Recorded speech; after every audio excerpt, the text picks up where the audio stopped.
Voice of Indonesia. Voice of Indonesia dari Indonesia untuk dunia. Apa kabar pendengar? Jumpa lagi bersama saya Wahyu Setiobudi, host Anda di acara VOI Biztalk, inspirasi bisnis manajemen dan kewirausahaan khusus bagi Anda UMKM Indonesia. Apa kabar pendengar? Semoga acara ini menjumpai Anda dalam keadaan sehat, bersemangat dan optimis selalu. Para pendengar sekalian, di dalam riuh rendah percakapan digital kali ini, testimonial secara online menjadi satu aset yang bermanfaat, menjadi pedang bermata dua bagi UMKM. Jika dimanfaatkan dengan cara yang baik, maka dia menjadi aset yang berharga. Namun demikian apabila dia tidak dimanfaatkan atau bahkan bisa menjadi kata-kata negatif, akan berpengaruh pada reputasi perusahaan. Bersama kita hari ini sudah hadir mentor bisnis dan pakar bisnis serta pengajar dari Universitas Pelita Harapan. Kita sambut dengan meriah Pak Dr. Moses Huta Barat. Wah, selamat datang Pak Moses. Terima kasih Mas Wahyu. Aku panggil Mas aja ya? Boleh ya. Ini Pak Moses, ini Bang Moses nih juga ya. Bang Moses ini senang sekali kita bisa hadir bersama kita hari ini menemani para pendengar sekalian ya. Ya, aku juga senang banget nih Mas Wahyu. Iya, terima kasih sekali. Ini kita hari ini akan cerita mengenai online testimoni Pak Moses. Nah, kita tahu bahwa media sosial itu kan sekarang ramai ya. Suatu masalah itu kecil aja itu bisa ramai dibicarakan. Dan efeknya itu diamplifikasi. Nah, dalam kerangka pandang Pak Moses, bagaimana peran online testimonial ini kepada UMKM Pak Moses? Iya Mas Wahyu. Jadi sekarang ini memang zamannya dibilang kan udah zaman digital ya. Zaman digital tuh artinya hampir semua orang sekarang udah punya gadget. Dan ini bukan waktu yang lama digital ini dimulai gitu ya. Rasanya belum ada lah 10 tahun. Kayak ambil contoh ya. Misalnya 10 tahun yang lalu kita atau Mas Wahyu pernah naik ojek kan? Gimana cara naik ojeknya? Di jalan itu. Ke pangkalan kan, ke pangkalan. Kemudian kita negosiasi, kita bilang mau ke sini, kalau deal berangkat. Mahal amat gitu mahal kan? Amat kita cari apa tukang ojek yang lain. Ya kan? Nah, tetapi sekarang ini kan udah mudah banget. Kita nggak perlu ke pangkalan ya, kalau hujan atau siang-siang malas banget ke pangkalan ya. Kita dimanapun sekarang misalnya di rumah mau berangkat, kita tinggal pakai handphone, kita pesen ya, dijemput ya kan. Dari aplikasi itu kita bisa lihat siapa nih nanti drivernya ya. Dan yang enak lagi Mas Wahyu, nggak perlu ngotot-ngototan lagi di pangkalan itu kan. Kita udah jelas di situ tertera mau kemana, harganya berapa udah ketahuan. Nggak perlu nego-nego lagi. Dan harganya gimana Mas? Murah banget kayaknya. Murah banget dibandingkan kalau kita misalnya pakai zaman dulu ya, pakai nego-nego. Murah banget. Nah itu rasanya yang seperti ini belum ada kayaknya dalam 10 tahun terakhir atau 5 tahun lah, ya kan, sangat baru banget, tapi dampaknya sudah merubah gaya hidup orang sekarang ini. Siapa sekarang, kalau dulu maaf kata ya Mas ya, tukang sayur tuh kalau punya handphone kayaknya udah luar biasa banget gitu, ya. Tapi sekarang siapa yang nggak punya handphone sekarang? Nah, dari kebiasaan yang baru itu, habit-habit yang baru itu, nah ini merubah gaya hidup konsumen. Karena memang ternyata memang digital ini yang diuntungkan jelas konsumen. Jelas konsumen diuntungkan. Mereka lebih nyaman, mereka bisa mendapatkan harga yang lebih murah. Nah ini harus dimanfaatkan. Harus dimanfaatkan. Jadi bagi para pelaku usaha misalnya yang enggak istilahnya beralih gitu ya, masih enggan untuk mau merubah bisnis modelnya menjadi digital ya ini suatu keniscayaan. suka atau tidak suka, cepat atau lambat, arah layanan kita itu harus digital. Ya. Jadi kalau dia tidak mau berubah, maka ya lama-lama dia akan ditinggalkan konsumen. Nah, kalau dia ditinggalkan konsumen, dia dapat revenue omset dari mana? Lama-lama usaha dia akan bangkrut dan akhirnya mati. Nah, satu hal yang menandai pola pembelian konsumen itu, ya, karena semua serba digital. Kadang kita nggak tahu nih Mas, untuk mencoba atau melihat membeli suatu produk yang belum pernah kita coba sebelumnya, ya, gimana kita punya keyakinan bahwa ini produk layak dibeli atau tidak, ya. Nah, salah satunya sekarang yang kita marak itu sekarang ada yang namanya review online itu. Nah, saya pribadi atau mungkin pemirsa atau Mas Wahyu juga udah kalau beli di online hampir pasti itu dulu yang kita lihat. Gimana reviewnya? Berapa star dia? Kan gitu. Ada yang kalau 5 star kayaknya kita merasa yakin. Aman gitu ya. Ya. Itu bisa menjadi patokan buat kita untuk menentukan ini produk saya berani beli. Sebaliknya, kalau starnya 2 atau 3 gitu ya, apalagi reviewnya juga tidak banyak menyatakan tidak recommended, ya hampir pasti kita nggak jadi beli itu barang, kan gitu. Nah, ini menjadi salah satu, saya kira review online ini menjadi suatu yang sangat penting. Ya, apalagi kalau kita berusaha atau berbisnis online. Nah, itu dulu Mas. Oke, terima kasih. Jadi ini Pak Moses mengatakan bahwa ketika kita menjual produk, selain dari kualitas produk sendiri ya, kualitas produk, kualitas layanan yang betul-betul itu menjadi kualitas kunci inti ya Pak ya. Ada tambahannya lagi nih. Tambahannya lagi adalah apa kata orang terhadap produk kita. Betul. Produk yang bagus kalau omongannya jelek, orang nggak mau beli ya Pak ya. Ketika produknya biasa-biasa saja tapi ternyata orang banyak yang memberikan review positif, orang minimal mencoba gitu ya Pak. Jadi ini harus kita usahakan ya Pak ya. Nah, terkait dengan itu Pak Moses, seberapa siap sih Pak Moses UMKM di Indonesia ini untuk menghadapi pembicaraan dari konsumen itu? Karena konsumen itu kan pembicaraannya nggak pernah kita bisa nggak pernah bisa kita atur kontrol, ya.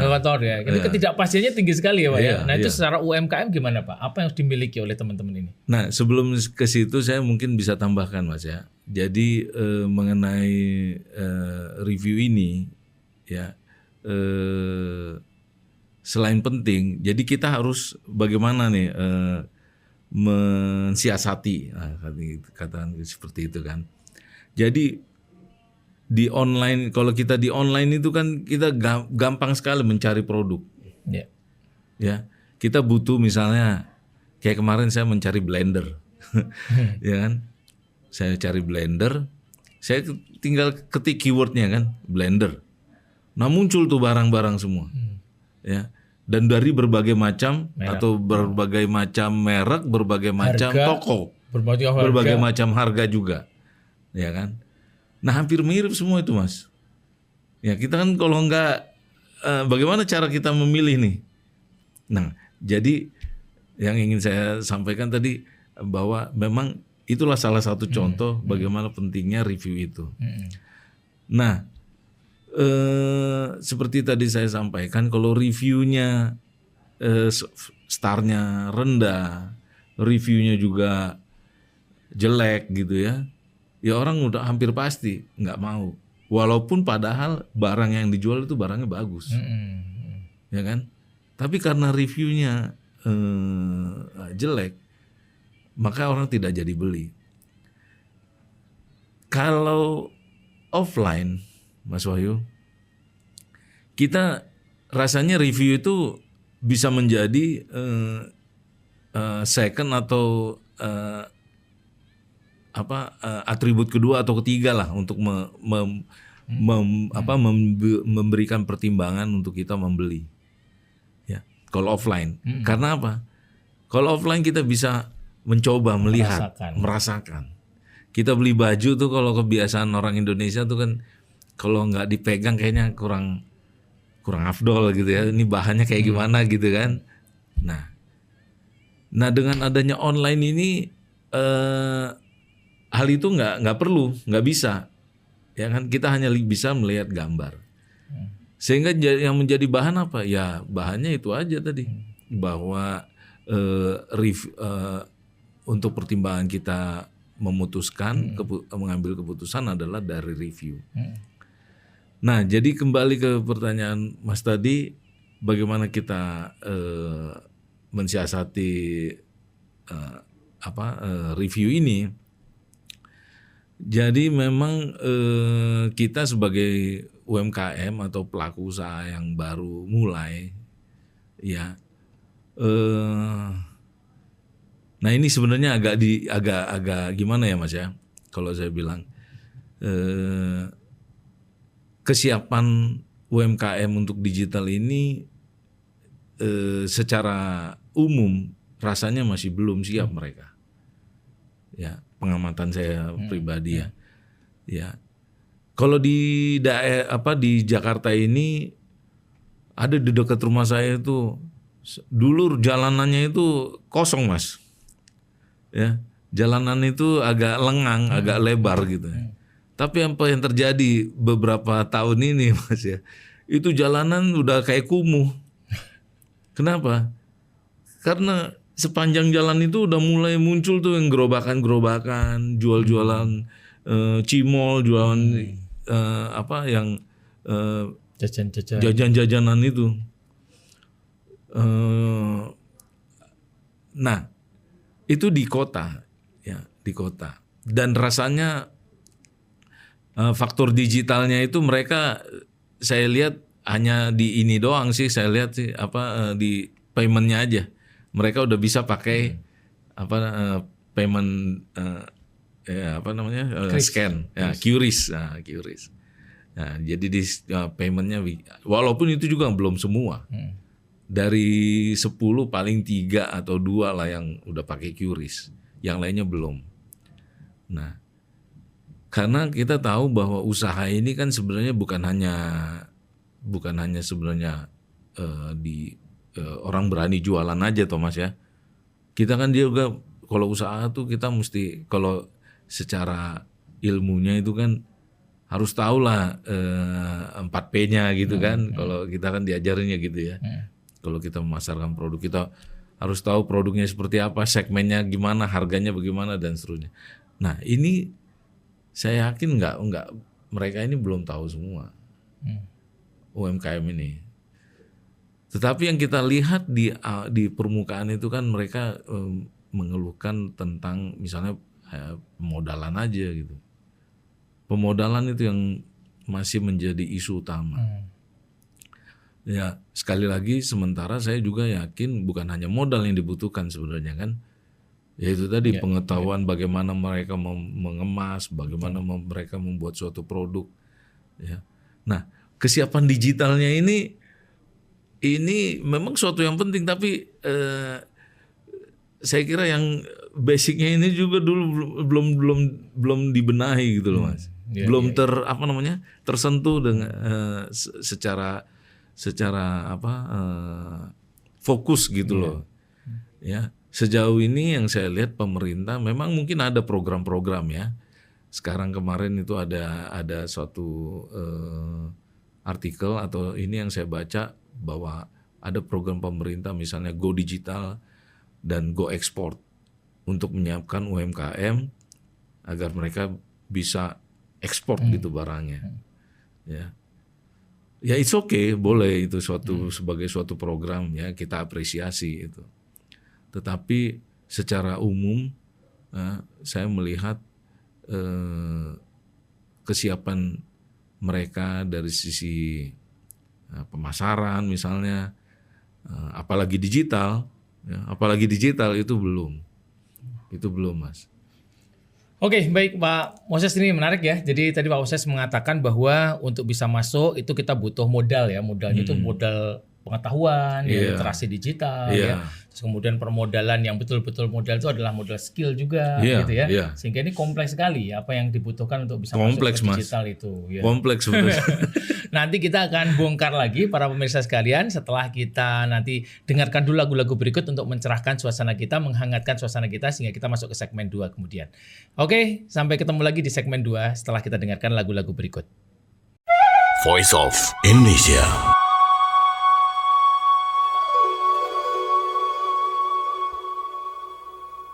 Voice of Indonesia dari Indonesia untuk dunia. Kembali lagi bersama VOI Biztalk. Hari ini kita bincang-bincang mengenai testimonial online bagi UMKM. Bersama kita sudah hadir Bapak Dr. Moses Huta Barat. Beliau adalah mentor bisnis dan juga staf pengajar dari Universitas Pelita Harapan. Wah, terima kasih Pak Moses. Tadi kita banyak sekali diskusi para pendengar sekalian di sesi 1 mengenai bagaimana itu testimoni online, bagaimana dia berpengaruh pada UMKM dan juga kesiapan UMKM dalam menghadapi ini. Nah, sesi kedua ini kita mau lebih dalam Pak Moses terkait dengan bagaimana how to-nya ya. Kalau teman-teman ini sekarang mau supaya testimoninya bagus itu seperti apa gitu. Karena kadang-kadang saya suka dengar nih, supaya bagus ya diisi sendiri aja. Gitu kan. Nah, ini seperti apa Pak? Ilmu-ilmu seperti apa yang perlu kita serap ini Pak? Iya, jadi memang ada tuh Mas yang namanya robot itu ya. Ada apa namanya butok gitu ya. Jadi yang mengenerate itu robot sebenarnya ya.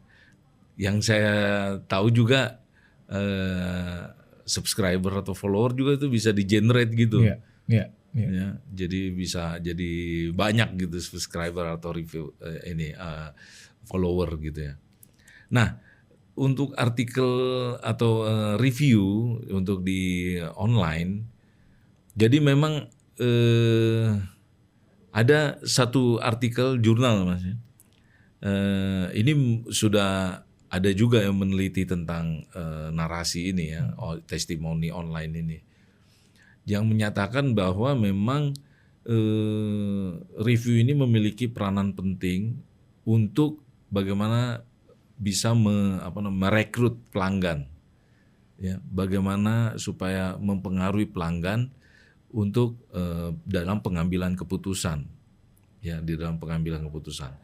Tentunya kalau review di artikel itu disebutkan ada yang sifatnya ada beberapa karakter atau ciri review yang bisa mempengaruhi merekrut pelanggan. Salah satunya adalah review tersebut sifatnya itu natural. Dalam arti terasa itu yang kalau misalnya kayak di robot itu kerasa kaku gitu, nggak ada emosionalnya.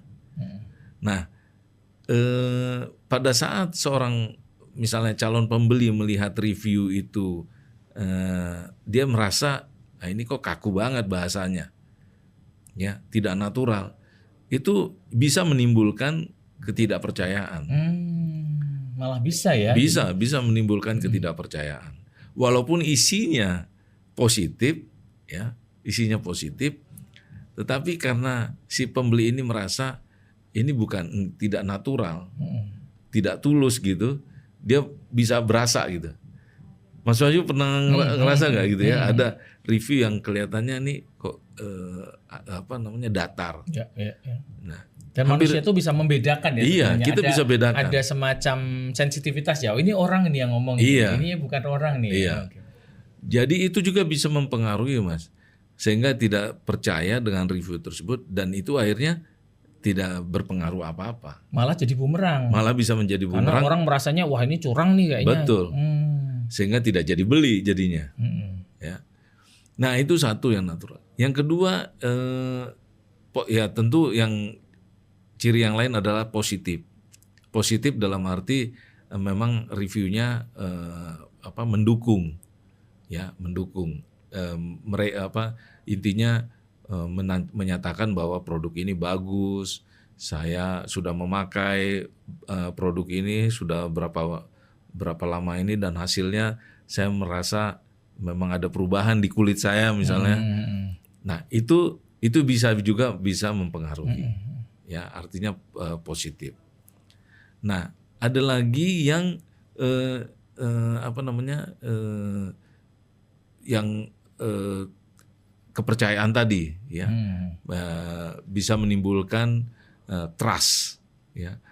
Nah, trust itu seperti tadi, kalau dia natural, kemudian dia memang kita dalam membeli itu kadang bukan hanya review saja yang kita perhatikan, seperti tadi di awal Mas bilang juga, produknya memang sudah bagus, ya. Tetapi dengan adanya review ini, ya, maka muncul rasa trust tadi juga bisa, ya. Jadi ada review, ada produk bagus, combine, ya. Nah, itu juga akan mempengaruhi pelanggan lebih besar lagi untuk membeli suatu produk. Nah, yang lain juga ada, saya ingat ada yang misalnya ada review yang bertele-tele, Mas. Ada tuh yang bertele-tele. Nah, itu juga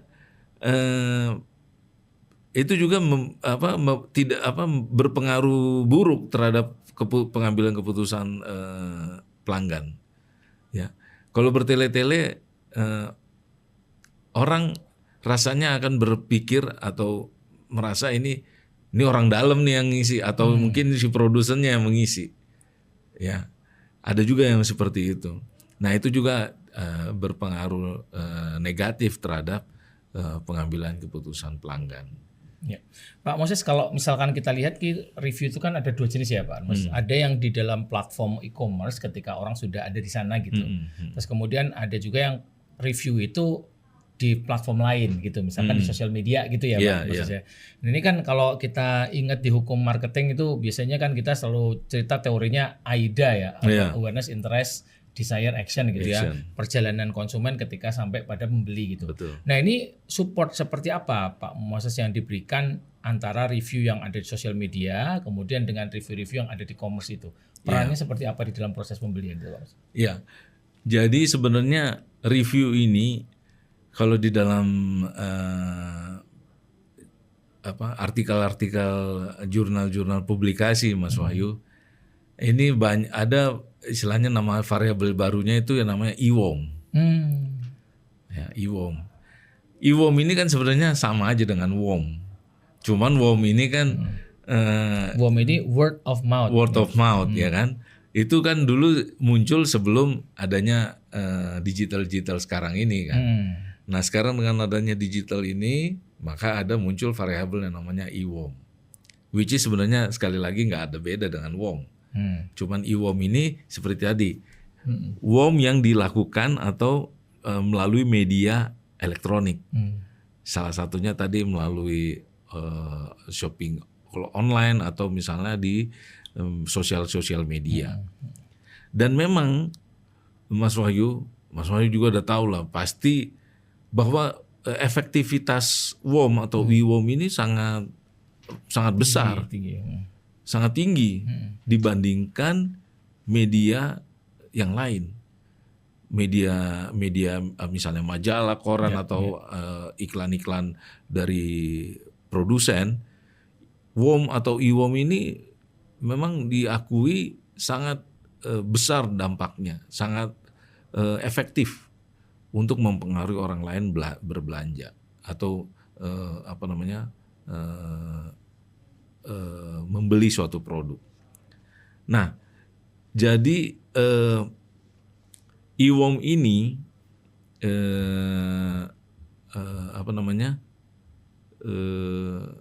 gimana tadi? Jadi kalau misalkan kita di sosial media itu kan biasanya kan sudah ada berseliweran juga review walaupun kita belum mau beli gitu ya. Sama sudah ada di e-commerce gitu. Nah, perannya gimana Cok? Bagaimana kita mengelola dua-duanya ini? Jadi sekali lagi bahwa EWOM ini kan atau WOM ini merupakan salah satu istilahnya media untuk mempengaruhi pelanggan. Tentu, tapi ini bukan hanya satu-satunya jalan toh, ya kan. Memang ada peran tadi misalnya yang untuk mempersiapkan produk yang bagus, ya, kemudian distribusinya yang bagus. Nah, IWOM ini menjadi semacam advertising lah gitu ya untuk mempengaruhi pelanggan. Jadi peranannya memang sangat penting, ya. Tetapi di sini memang harus seperti tadi kalau UMKM udah siap belum mereka nih, ya, bahwa kalau dia belum ada istilahnya infrastruktur digitalnya, ya nggak mungkin orang bisa membicarakan produknya dia sendiri gitu kan, atau perusahaan tersebut. Jadi ya si pelaku usaha ini harus mau go digital. Ya, seperti tadi di awal kita bilang, ternyata memang antusiasme atau minat UMKM ini khususnya ya belum 100% Mas, ternyata mereka siap untuk digital. Jadi itu dulu ya, yang pertama harus fokus dulu. Iya, siap dulu mereka infrastrukturnya. Jadi memang kalau kita ngobrol-ngobrol dengan UMKM ini, mereka bagi yang belum menyiapkan dirinya untuk go digital ini mereka merasa bahwa butuh investasi yang besar. Butuh investasi yang besar untuk menyiapkan infrastrukturnya. Nah, ini yang memang sebagian besar permasalahannya di situ. Mereka merasa nggak usah go digital, mungkin saya udah masih bisa survive kok, gitu misalnya. Masih bisa jalan usaha saya. Jadi nggak perlu lah. Di satu sisi dia juga mungkin karena gaptek juga dia nggak ngerti yang kayak gitu-gitu, jadi dia nggak merasa ada urgensi untuk menyiapkan digital bagi perusahaannya atau usahanya tersebut, walaupun dalam skala yang kecil. Oke, baik Pak Moses, ini menarik sekali di sesi kedua ini ya. Kita sudah cerita mengenai jenis-jenis testimonial online, terus kemudian tadi Pak Moses menceritakan bahwa kita mesti memastering dua-duanya ya. Kita coba pelajari dua-duanya, dan lebih penting dari itu semua adalah menyiapkan diri kita untuk bisa siap. Basisnya adalah mindset dulu ya. Mindset kemudian akan berdampak pada bagaimana kita mendapatkan ilmu-ilmu, kemudian kita persiapkan infrastruktur, baru kita masuk ke digital. Para pendengar sekalian, kita akan lanjutkan lagi pembicaraan kita nanti di segmen ketiga setelah kita dengarkan lagu-lagu berikut ini. Voice of Indonesia.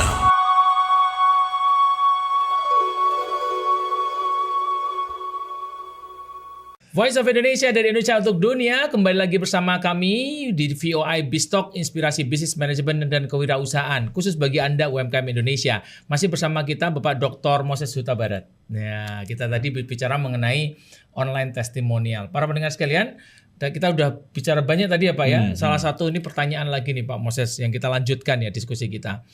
Kalau testimonial bagus kan biasa ya. Jadi kita memang perlu mendorong supaya teman-teman yang sudah beli itu ngasih testimonial ya.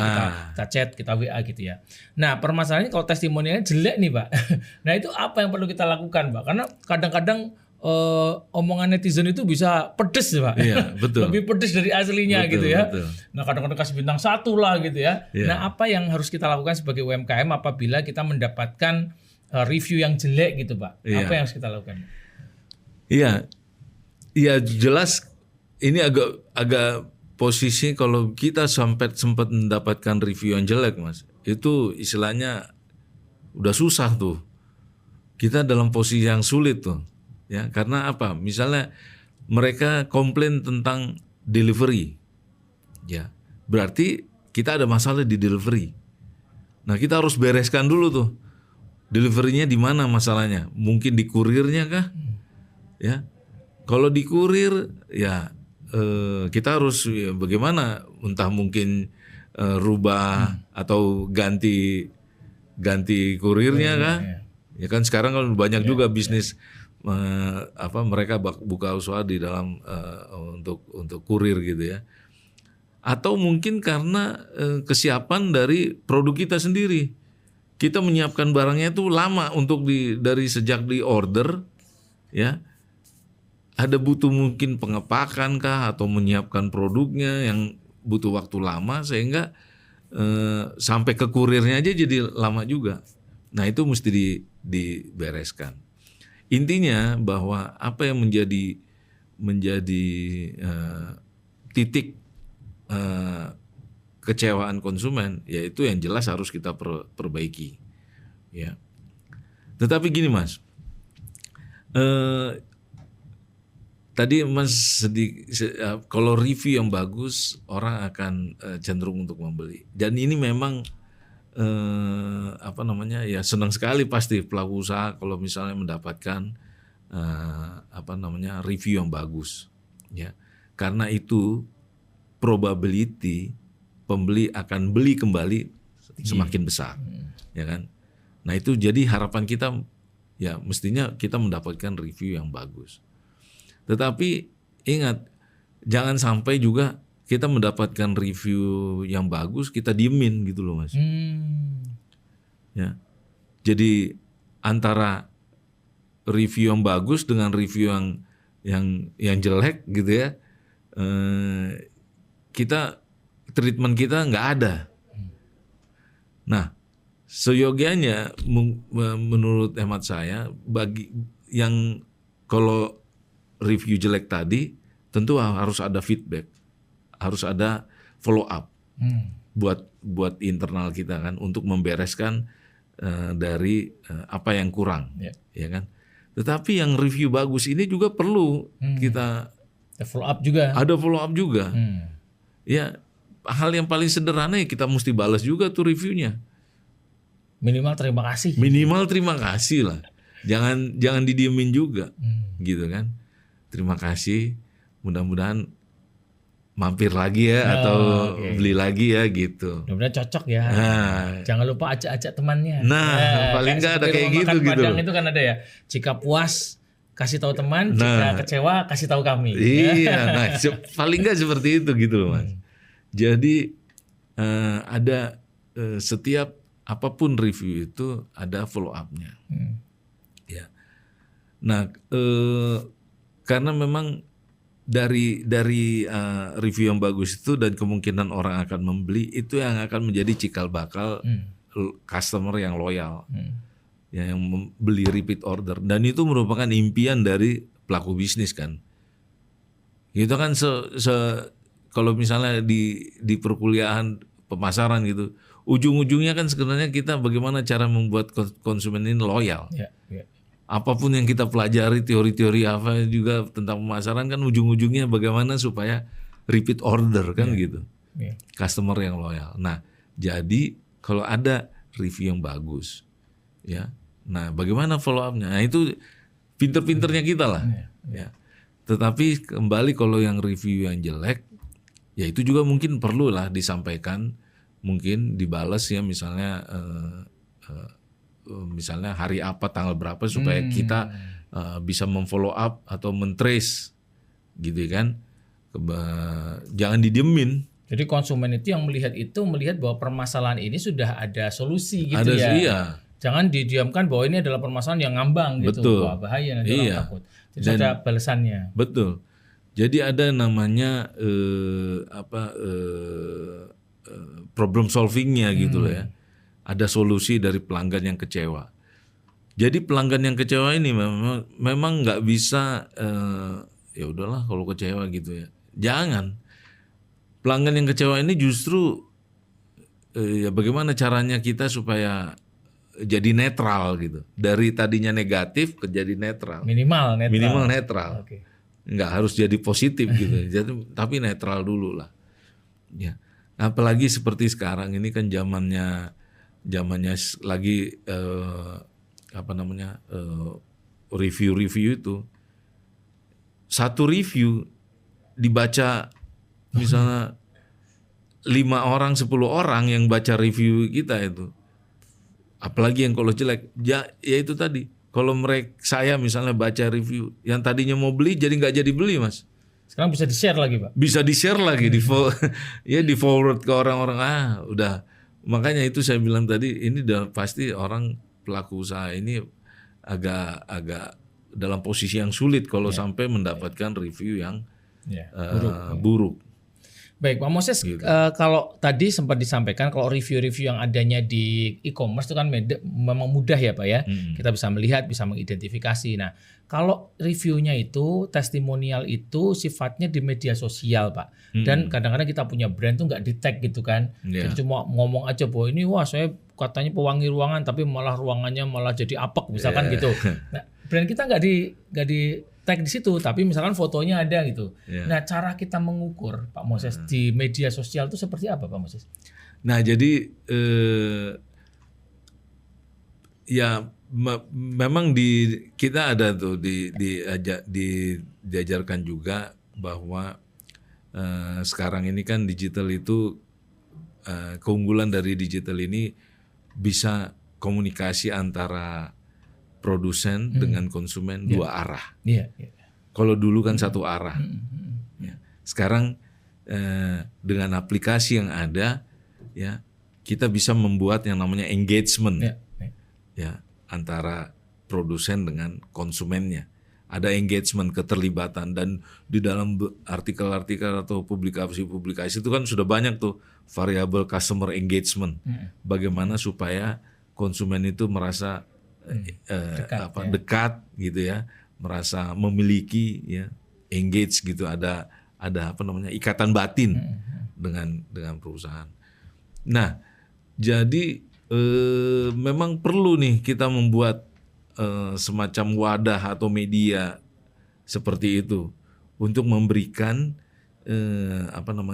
pelanggan-pelanggan itu bisa keluh kesah atau curhat atau bahkan memberikan apresiasi untuk produk kita. Ya, saya kira dengan teknologi yang ada sekarang ini itu dimungkinkan, sangat dimungkinkan. Ya, sangat dimungkinkan. Jadi dari satu sisi kita mendapat engagement dari customer, dari sisi yang lain kita bisa mendapatkan bahan introspeksi. Ya, apa yang menjadi konsumen kesukaannya seperti apa, atau bahkan hal yang lain lebih jauh, misalnya yang tidak disukai apa, dengan wadah atau media yang dibuat oleh produsen seperti itu, ini hal-hal seperti ini bisa dimungkinkan.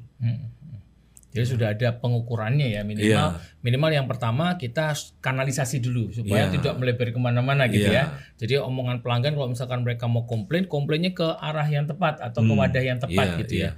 Karena ini juga menarik Pak Moses, karena ada konsep marketing yang mengatakan bahwa pelanggan kalau komplain sebenarnya disayang gitu. Iya kan? Karena kalau nggak sayang udah nggak usah komplain ya, pergi aja. Lebih gampang diem. Iya betul. Daripada ngomong.